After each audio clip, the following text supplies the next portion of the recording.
Hello and welcome to the special live transmission regarding the 23rd meeting of the Council of the Heads of the Government of the Shanghai Cooperation Organization. There are a lot of aspects to be discussed in this particular special live transmission. This marathon transmission has continued on PTV World right away. Without wasting any moment, I'd like to bring in as a first participant Ms. Mumtaz Baloch, Spokesperson, Ministry of Foreign Affairs, into this particular discussion. Will be as soon as we'll be joined by her. We'll definitely be discussing a wide range of aspects regarding this particular high-level mood of the Shanghai Cooperation Organization. Among other participants, Mr. Shahid MG Kiyani, former ambassador, would also be joining us throughout this particular live transmission. Mr. Kiyani, thank you very much for your time, for being with us on this particular special live transmission. So let's begin with the achievement on the foreign policy front. For now, Mr. Shahid MG Kiyani, we are joined by Ms. Mumtaz Baloch. I'll come back to you. Ms. Mumtaz Baloch, thank you very much for your time for this particular live transmission at PTV World. Quite an achievement, quite a momentous occasion as far as the diplomatic achievement of the Pakistani authorities is concerned. How are you looking at this particular high-level mood of the 23rd meeting of the Council of the Heads of the Government of the SCO? This is an important occasion indeed for Pakistan's diplomacy, and Pakistan has consistently proven itself on the global scene. We hosted the OIC Foreign Ministers meeting in 2022, and earlier this year, Pakistan was elected as a member of the UN Security Council. And now we are chairing the heads of government meeting of SCO in Islamabad, and we now have a large number of foreign guests who have come to Pakistan. This is an important achievement, but also a reflection of the confidence of the international community on Pakistan's diplomatic efforts. Right, with this particular congregation of the leaders, the prime ministers, the high-ranking officials, the delegates of these member countries, the observer states and the dialogue partners of this such important regional forum, what sort of a message does go out to the outer world regarding Pakistan providing the opportunity as far as enhancement in trade, also investment, as well as providing the conduit for connectivity is concerned? This is a multilateral conference, the agenda of which is focused on economic, trade, connectivity, and socio-economic development. Pakistan, as the chair of this forum and as the host of this forum, will play a leadership role in bringing about consensus amongst the countries of SCO, so that we have a forward-looking declaration that comes out tomorrow after the leaders' meeting, setting an agenda for the organization, for the future of this organization, and how SCO will move forward in the domain of economy, trade, connectivity, and socio-economic development. So Pakistan being the host of this particular second highest forum of the Shanghai Cooperation Organization, how does Pakistan foresee it being positioned within the SCO framework? Pakistan joined SCO fairly recently, 2017, so it's been only 5-6 years that we joined this organization as a member. And since then, Pakistan has shown its commitment to this organization through several initiatives and participating in all important initiatives and conferences. And this time, we are hosting a very important forum for the first time at SCO. Right. We also know that Pakistan and China happen to be the two key members of this Shanghai Cooperation Organization. We also know that yesterday a very important bilateral visit by the Chinese Premier Li Qiang to Pakistan on 4-day official visit. Both Pakistan and China being the key members of the SCO, how do you think both can give that force and that impetus to the functioning of this regional forum? Pakistan and China are indeed strategic cooperative partners, And we have a similar vision regarding the future of our region in terms of peace, development, connectivity, and people-to-people contact. And we both our countries see SCO as a critical forum for the development and prosperity of this region. And we would continue to collaborate to make SCO a successful forum. Right, as far as the major outcomes of that particular first day of the 4-day bilateral visit of the Chinese Premier Li Qiang here in Pakistan, what had been those, if you could share with our viewers, please? This visit of Premier of China is a reflection of the high-level interaction and collaboration between Pakistan and the People's Republic of China. Our leaders engage with each other and hold a dialogue with each other fairly consistently.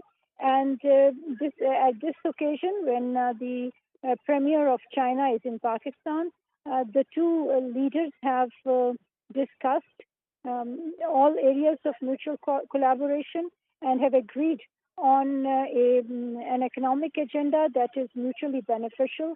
They have decided to further give impetus to CPEC and agreed on a number of bilateral projects, and including the inauguration of the airport of Gwadar.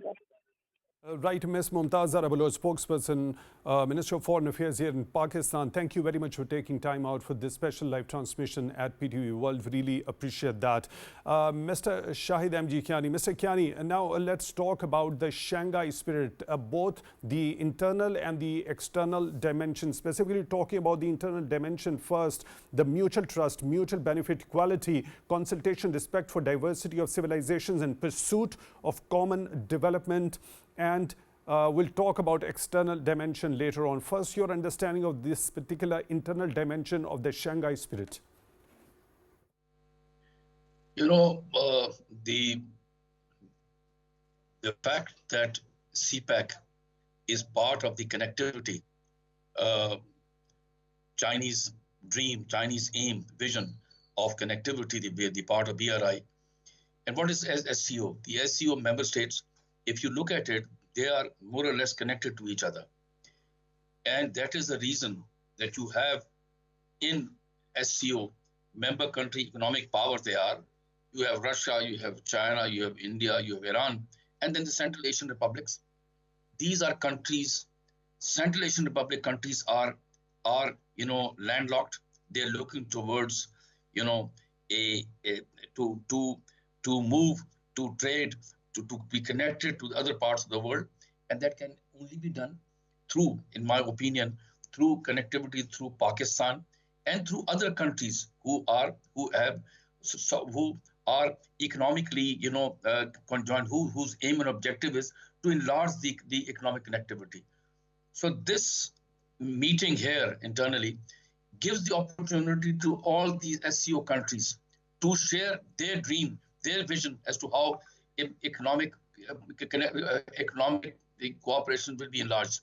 Another thing is that this also gives opportunity to the SCO member states to sit across on the sidelines, to talk to each other, to share their thoughts, and also maybe to sort out certain issues which they face, which they cannot, otherwise they will have to go to each country every time.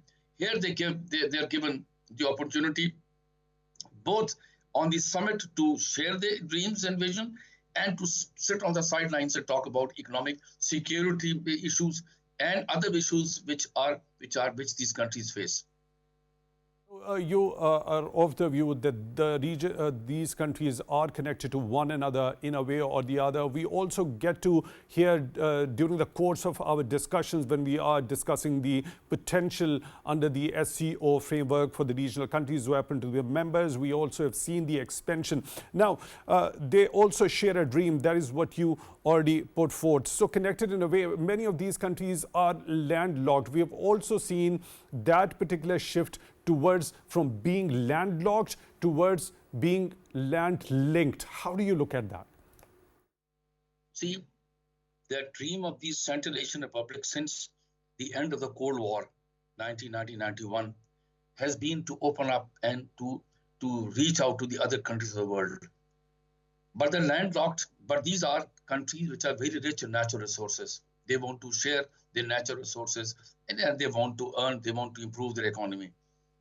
The biggest obstacle which I think many other your people guests on this show would share with me is the most important thing is the Afghanistan, the country which is unstable, in my opinion, and which is an obstacle in the opening of the routes to Pakistan to other countries. TAPI, the gas, all these projects are at a standstill because of what's happening in Afghanistan.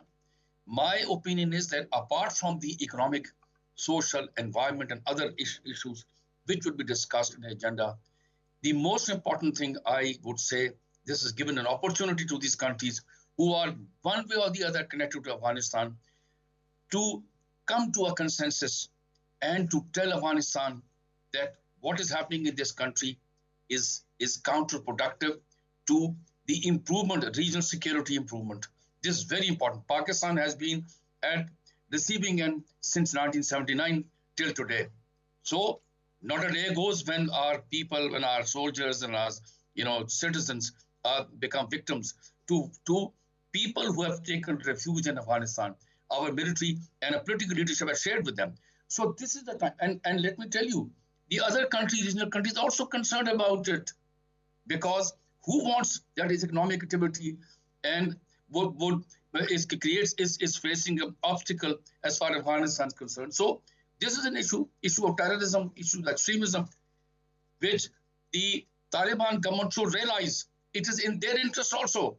It's a country rich in mineral resources, but the other countries will not come to this country because of what's happening in Afghanistan. So it's very important that all these economic, environment, other activities, a consensus is connected to what's happening in Afghanistan. This is some issue. Maybe this is not discussed here, but my own opinion is, I hope that this issue is also brought on the table.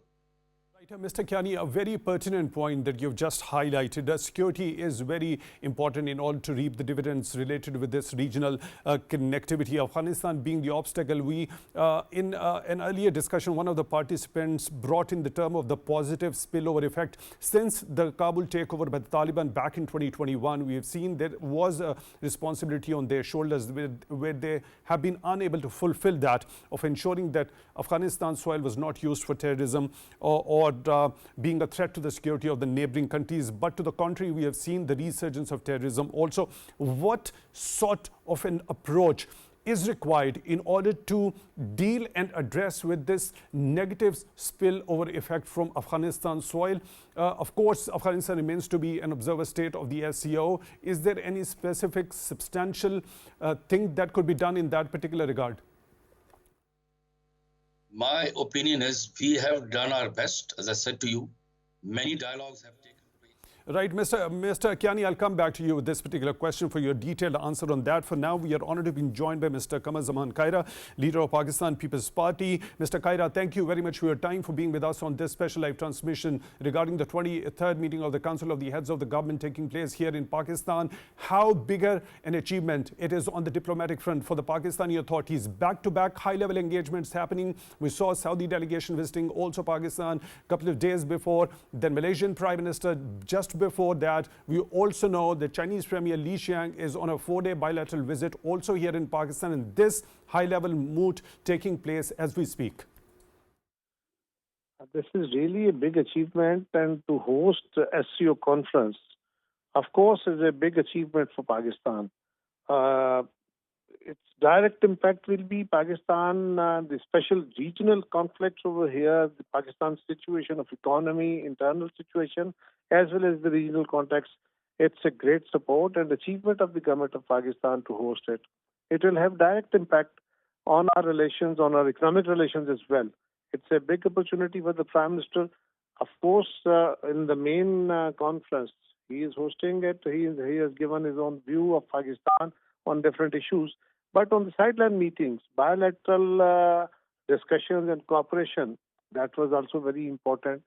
And it would have been better that if the Indian Prime Minister have come to Pakistan, that would have helped us, both the nations, to soften our relations. But even the Foreign Minister of India's visit, it's also significant for Pakistan. So, Mr. Kaira, now starting with the last point regarding India's participation in this particular high-level mood, not with their head of the government, rather the Minister of External Affairs. Even now, do you think, are there any possibilities that we could see, there could be a possibility of a softening of the tone or the relationship at this, on the sidelines of this particular mood? Are there any possibilities that could be worked out? I don't think so that the Indian Foreign Minister is in this position to do anything for this, but it can be a good achievement. We should start our negotiations. It will give a good message. If they have decided that they will not participate, this would have been damaging. But it's a good thing.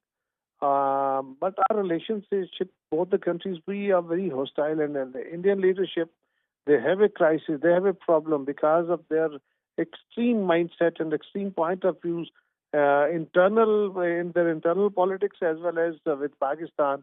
So this is not possible for the Indian Foreign Minister to make any progress on this issue. Prime Minister of India, if he had visited Pakistan, that would have been some significance. But even then, I think it is not a bad thing.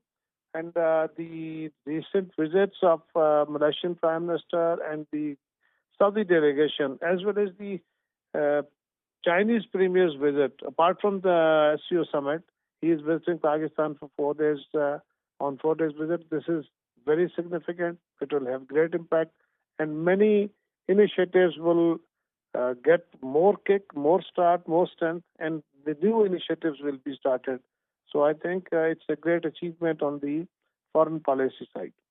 Right, Mr. Kaira. Now, this particular document that states the objectives, the goals of the Shanghai Cooperation Organization, the charter, in line with the Charter of the United Nations, talks about the good neighborly lines between the member states. Also, do you think there could be a possibility under the mechanism within the SCO framework when it comes to harmonizing the relationship between two states who have been not so good at relations? I think to have larger expectations immediately, no. But in the long run, such initiatives, such forums can play a role in normalization of relationships.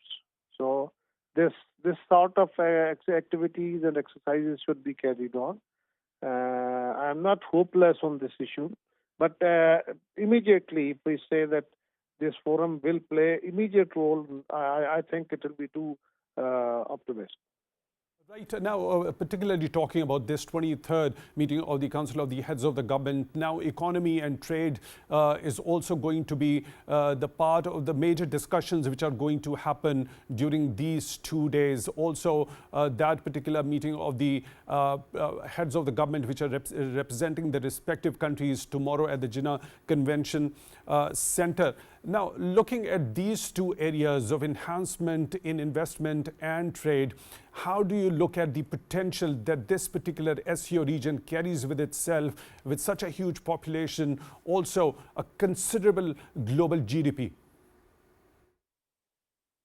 Of course, this region is the most populated region, and it's a big majority of another half of the world. More than half of the world lives in this region, and their internal cooperation and the regional cooperation will have a great impact. And Pakistan, the countries like Pakistan can benefit it in the best because we are located on in such a region where many countries, if they have to trade across, Pakistan will come in the line, and we will have benefit from our location, from our manpower, and overall, if this SCO conference becomes a SCO cooperation, then it will be a very, very good opportunity for this part of the world, because the West and the American region or the Far East region, they have developed and they have grown a lot.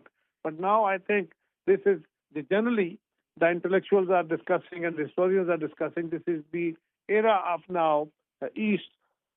So this is majority Eastern countries. Eastern countries. So I think so. In that line, the SCO summit and tomorrow's discussion will move this region in this direction in much better pace, and the Pakistan will benefit it in the best form. Right, of course, there is a huge potential as far as the possible benefits from this regional cooperation and regional integration for Pakistan is concerned, owing to its location as well as manpower. Reciprocally, when we talk about the advantages that could be reaped by the other member states of the Shanghai Cooperation Organization, Pakistan providing that particular location, the conduit towards the warm waters in the Arabian Sea and towards the heart of Africa and also towards the Strait of Hormuz. And how do you look at how these Central Asian republics and also other member countries can benefit through this conduit? What goes in their favor through using this conduit of Pakistan being strategically placed at a very important location? I have earlier answered you this question that Pakistan's strategic location is very vital, very important. And if this region has to trade the China, Turkmenistan, Iran, many other regions, India, the other countries, Pakistan will have a very major role in that. And Pakistan's manpower and Pakistan's natural assets, that will have also a very good opportunity to have investment of the SCO regions, the different countries in our natural resources as well as our transportation means. Pakistan will have a great benefit in it. Right, Mr. Qamar Zaman Kaira, leader Pakistan People's Party, thank you very much for being with us during this special live transmission regarding this high-level mood of the SCO. We really appreciate that. Mr. Kiyani, going back to the same earlier discussion that we were having, that regional security is very crucial in order to ensure the economic benefits to be garnered from this regional cooperation. Please go ahead. See, what I am saying is, meaning what is happening in Afghanistan or Afghanistan's attitude towards us. Being a diplomacy practitioner, I've been to Afghanistan when I was in the Foreign Office at a senior level. I'm not surprised if you look at the history of Pakistan-Afghanistan relations. I doubt very much if I see there was even a single, era in which Pakistan and Afghanistan had very good relations. So I'm not surprised, but you see, every country looks at its own national interest. I'm against this word brother relation. That doesn't exist. If people formulate their foreign policy in their national interest. So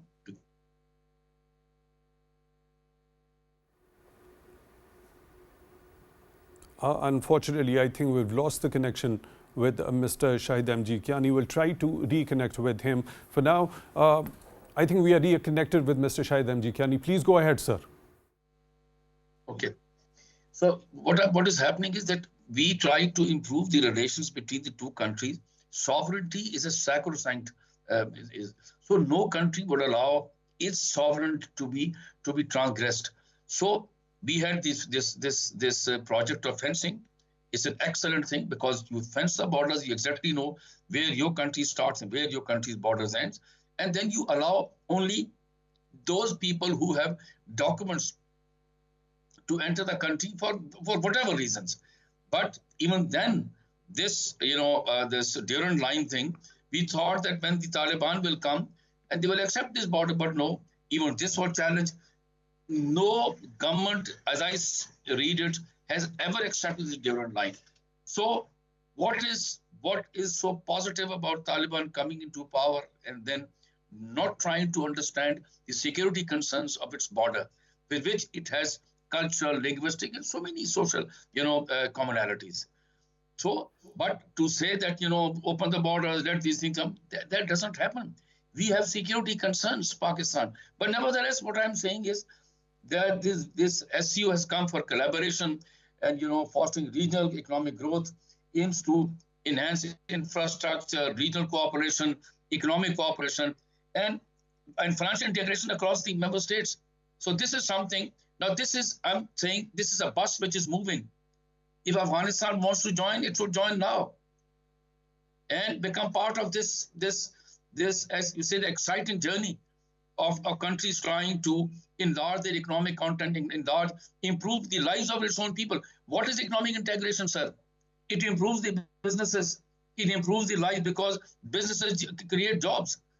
And if you look at this whole region in the member countries, you see huge, massive population in 3-4 big countries. What are they? What is not improved in these SCO countries? What is the aim and objective of this? Connectivity, regional cooperation. This is something with the people looking at. If it doesn't improve the lives of the people, then SCO just remains a name. I would say that it goes to the credit of this government that it hosted the SCO.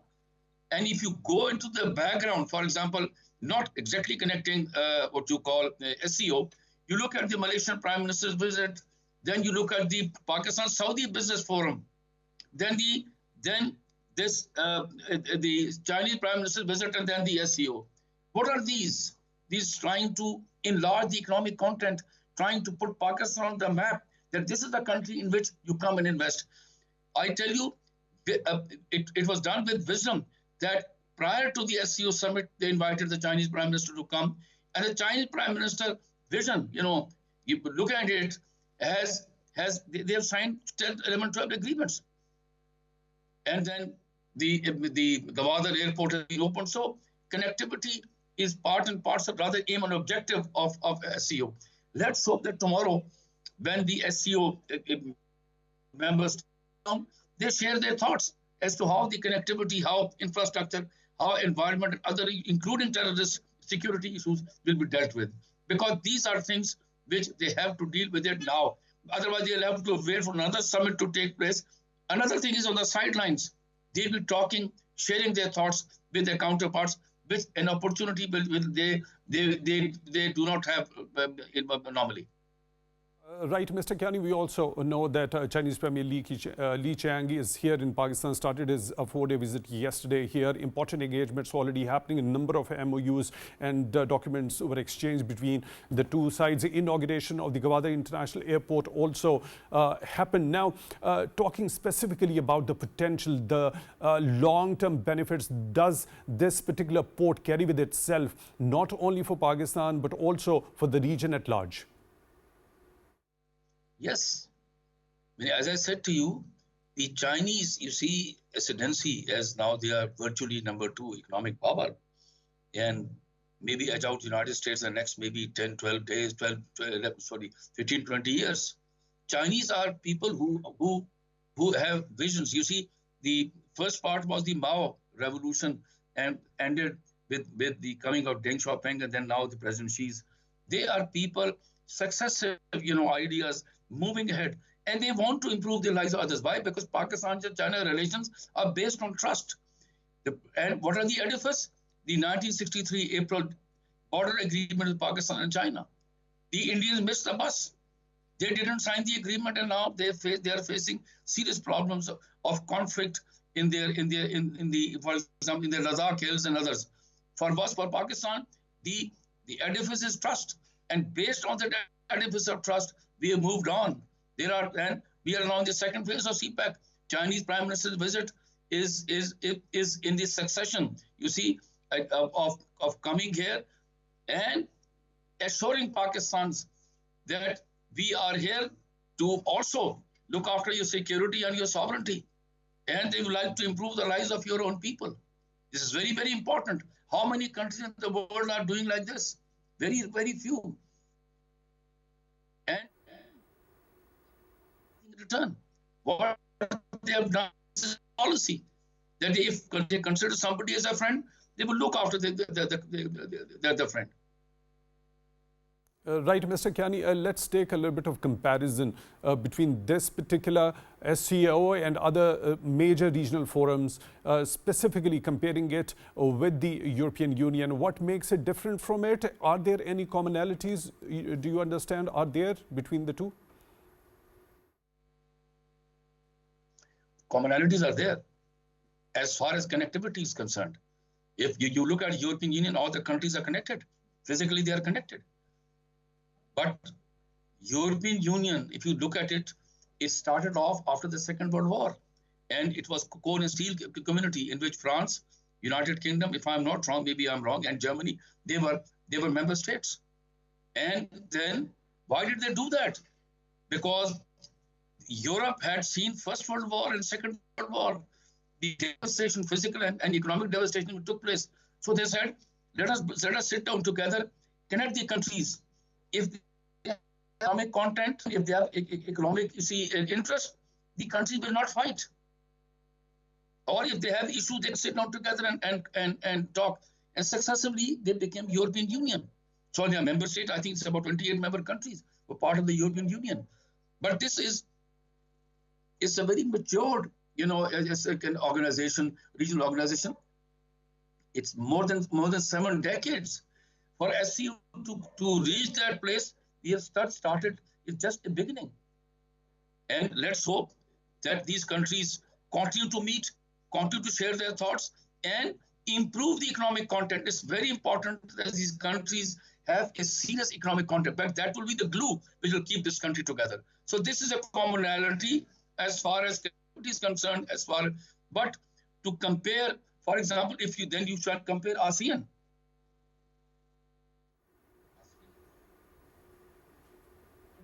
In countries in ASEAN, what has happened is that even those countries, ASEAN member countries who have differences with each other, they have been able to resolve or discuss it on the sidelines. They never bring it on open. So this will be a good regional organization in which countries can sit together and discuss these. Even I know in these SCOs kind of law, the agreement, you cannot discuss bilateral issues. Yes, but on the sidelines, I think there is no harm if the leadership can sit on the sidelines and quietly talk about these issues which are an obstacle in the improvement of the relationship. Kiyani, you already talked that the bilateral issues can't be discussed as far as this SCO framework is concerned. So when we talk about the goals of the SCO, one of those includes to strengthen mutual trust, friendship and good neighborliness between the member states. Now, for example, if the two of the states which happen to be the member of the SCO, they don't have good relationship with each other, how do you think, if the SCO is just confined to talk about the multilateral issues and not the bilateral issues, how there is a mechanism that can ensure that this particular principle or the idea of good neighborliness is ensured within the SCO framework? As I said to you,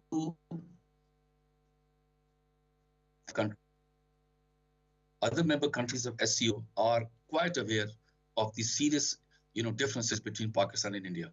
Let me just be straight with you. Now, these are two countries with which, they have fought wars, and then there have been times in which countries have had a composite dialogue. They've been talking to each other, and yes, they have made relationships have gone back, especially during this Prime Minister Modi's tenure.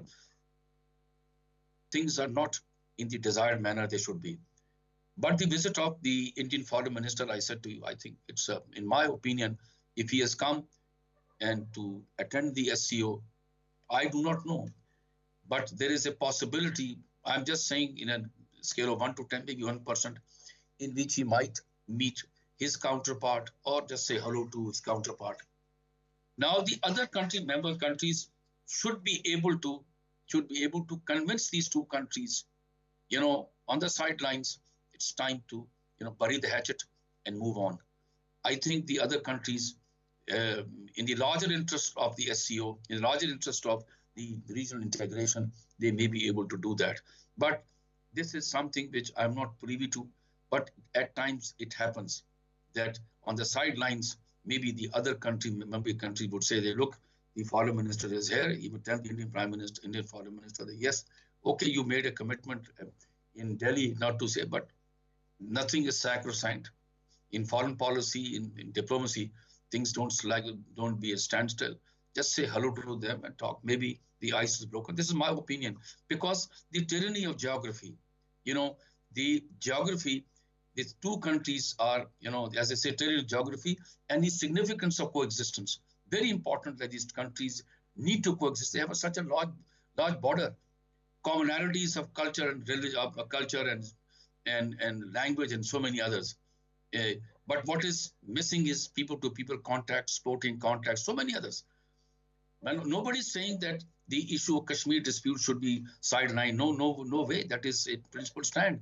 But then, how do you resolve that issue? That issue has to be resolved with the Kashmiri and Indian Pakistan being the three partners.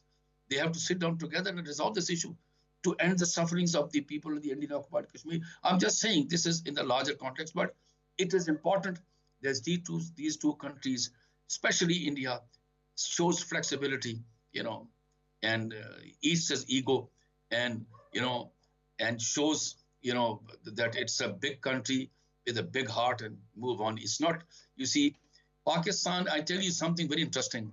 During the election campaign, India and Pakistan, look at the difference. In Indian election, Pakistan is always the subject, and I don't understand why.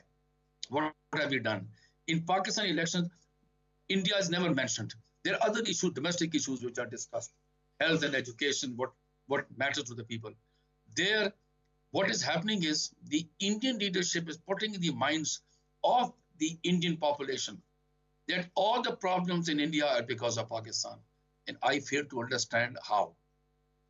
Now they have lost the elections, the BJP government in the Indian occupied Kashmir. Are we to be blamed? This particular mantra of the BJP didn't work this time around during the recently held Lok Sabha elections. Yeah. Am I correct on that? Absolutely. And that also didn't work. They got a setback. And I said to you, whom are you to blame? Us?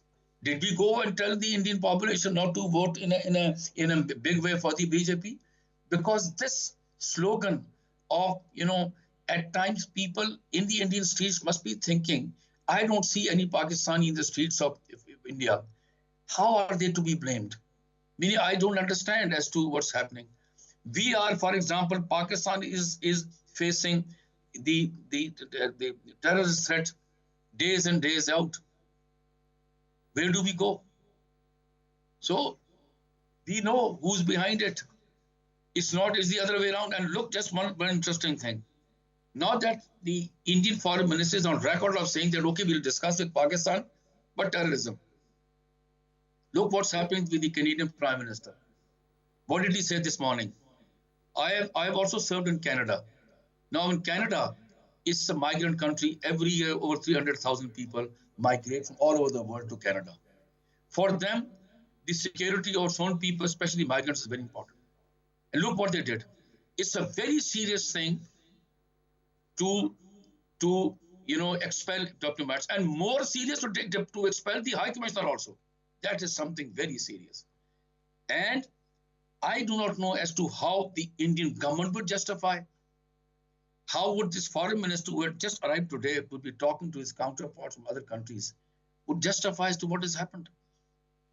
Now, we were being blamed for terrorism. Here, one of the leading global economic powers has said that Indian government is involved in the killing of its own citizens. Terrorism, where do we go? I think it's time to reflect, to look inside. The Indian government should look inside as to what it's doing. A course correction is required. It's a time for reflection for the Indian authorities to look within rather than pointing fingers without. Now, let's go back to that very Shangai Spirit, the external dimension of it, Mr. Kiyani. Let me just quote an excerpt. It upholds non-alignment, non-targeting at other countries or regions, and principle of openness. I just want you to shed a bit of light to explain this external dimension of the Shangai Spirit. You see the external spirit of India of if I've been able to understand is you see the image building of SCO as a regional organization which wants to integrate and wants to integrate and its impact on the other parts of the world. Because if this regional organization SCO succeeds, which I'm sure it would, the the fact that so many member countries, most of the countries are represented here, it will have an impact on the other countries. They will have more trust in these countries that what it's saying is better. Because I tell you, security situation all over the world is now, especially in the Middle East, which is very close to us, and especially in Iran also, things are not in the going the right direction. And if these countries are able to resolve their issues within SCO and improve the economic lives of the people, and that the fruits of this economic dividends also are shared with the other parts of the world, other parts of the region, I think that will be a very big success. And connectivity, infrastructure, economic enlargement, these are all things which they need to work.